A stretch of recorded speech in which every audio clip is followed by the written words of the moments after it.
आपको हम निर्देशांक ज्यामिति के मौलिक कंसेप्ट को बताएंगे। अगर आप इसे अच्छी तरह से समझ लेंगे तो परीक्षा में पूछे जाने वाले जो मौलिक कंसेप्ट पर आधारित क्वेश्चन निर्देशांक ज्यामिति के वो सारे ऑब्जेक्टिव जो आप कुछ सेकंडों में हल कर सकते हैं। इसे 2-4 बार रिवाइंड करके आप देख लेंगे, अच्छी तरह से आपको याद हो जाएगा। मैं प्रयास करता हूँ कि बेहतर तरीके से आपको समझा सकूँ। संक्षिप्त में ही मौलिक कंसेप्ट हम ले रहे हैं। आइए हम देखते हैं। यहाँ पर आपको यह जो एक अक्ष है और यह एक अक्ष है, इसको क्षैतिज अक्ष कहते हैं, इसको ऊर्ध्वाधर अक्ष कहते हैं। ऊर्ध्वाधर अक्ष का नाम है वाई एक्सिस या एक्स वाई अक्ष, और यह जो क्षैतिज अक्ष है इसका नाम है एक्स अक्ष या इसको एक्स एक्सिस करेंगे। दोनों एक दूसरे को लंबवत काट रहे हैं, एक दूसरे को प्रतिच्छेद कर रहे हैं। जिस बिंदु पर प्रतिच्छेद कर रहा है उसका जो बिंदु है उसको हमने 0 लिया है, इसलिए इससे मूल बिंदु कहेंगे। क्या कहेंगे? मूल बिंदु। और मूल बिंदु का निर्देशांक होगा 0 0, मतलब x भी और y भी दोनों का मान यहाँ क्या हो जाएगा? 0 0 हो जाएगा। कोई भी बिंदु अगर मान लीजिए कि यह x एक्सिस है, यहाँ से हम एक बिंदु A ले रहे हैं, यहाँ पे आकर के एक बिंदु ले रहे हैं, तो यहाँ से जो y एक्सिस है इससे जो इसकी दूरी होगी उसको हम क्या कहेंगे? कोटि कहेंगे। x अक्ष से लंबवत दूरी जो होगी, यहाँ से x अक्ष से जो इसकी दूरी होगी इसको हम क्या कहेंगे? कोटि। और यहाँ से इसका मान कितना होगा? 2। तो यानी कि कोटि का मान यहाँ कितना हो जाएगा? 2। और y अक्ष से जो इसको दूरी होगी उसको क्या कहेंगे? भुज। और भुज का मान यहाँ से इसकी दूरी देखिए कितनी है? 3। ये हो गया 3।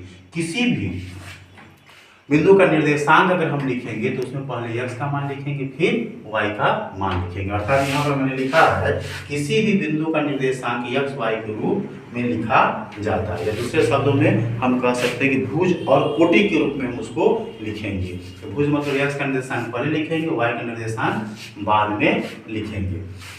उसके बाद आप समझ गए अच्छी तरह से कि यहाँ से जो इसकी लंबवत दूरी होगी वह क्या हो जाएगा?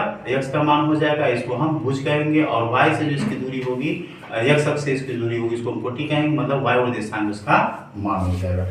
x अक्ष पर किसी बिंदु का निर्देशांक हमको लिखना, मान लीजिए हमको x एक्सिस पर एक बिंदु लेना है, यह बिंदु लिया, इसका निर्देशांक कितना हो जाएगा? और x लिखेंगे फिर 0 लिखेंगे, 2 0।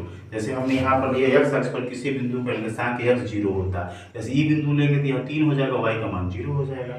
उसी प्रकार से y अक्ष पर किसी बिंदु का निर्देशांक लेंगे तो y का मान यहाँ मान लीजिए हम यह बिंदु ले रहे हैं तो y का मान यहाँ -3 हो जाएगा, x का मान क्या होगा? 0। इसलिए इस अक्ष पर क्या होगा? तो 0 -3 हो जाएगा। दूसरी बात देखिए कि यह जो समतल है, इस समतल को यह दोनों अक्ष कितने भाग में बांटा है? 4 भागों में बांटा है। ये दाहिने साइड का जो भाग है उसको हम प्रथम पाद कहेंगे, फर्स्ट स्क्वायर कहेंगे, तो इसको द्वितीय पाद कहेंगे, इसको तृतीय पाद कहेंगे, इसको चतुर्थ पाद कहेंगे। 4 भागों में बांटा गया होगा।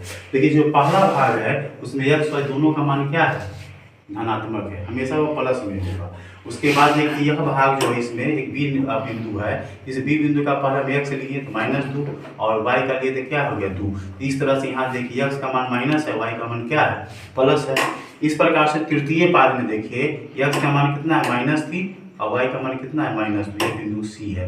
या तृतीय पाद में देखिए -x का भी मान है और y का भी मान माइनस, दोनों माइनस में है। फिर चतुर्थ पाद में देखिए आप यहाँ पर एक डी बिंदु लिए है तो x का मान यहाँ 3 हो गया और इसका क्या हो गया? -2 हो गया। तो इसमें देखिए x प्लस है और y क्या है? माइनस है। तो इस तरह से भी क्वेश्चन पूछता है कि यह बिंदु किस पाद में है। तो वैसी स्थिति में जब दोनों धनात्मक होगा तो प्रथम पाद में होगा, जब दोनों ऋणात्मक होगा तो तृतीय पाद में होगा, x अगर माइनस में होगा तो द्वितीय पाद में होगा, y माइनस में होगा तो वह तृतीय पाद में होगा। इस तरह से आप कई सारे ऑब्जेक्टिव सवाल के जवाब जो है इस कंसेप्ट के आधार पे दे सकते हैं। कुछ अन्य प्रकार के सवाल है जो 10वीं वर्ग से पूछा जाता है वो दूरी सूत्र पर आधारित है।